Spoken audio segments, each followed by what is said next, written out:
আসসালামু আলাইকুম। এটা আসলে আপনাদের এলাকায় কি বলে জানি না। তো এটা শুদ্ধ নাম হচ্ছে ঝাড়ু, আর আমাদের আঞ্চলিক ভাষায় ফিসা বলা হয়। তো আমি আজকে এই ফিসাটার কিছু গুণাগুণ আপনাকে বলবো।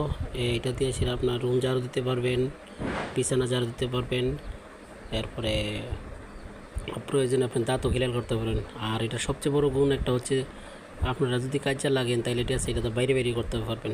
ঘরের মা যখন সন্তানকে বকাবকি করে তখন ফিসাটা লইয়া তোর কপালটার মধ্যে বাড়ি মারুম, এরকম বলে অনেক সময়। এটা জ্ঞান এই যে দেখুন বলে। তো যাই হোক, তো এটার উপকারিতা শেষ হবে না।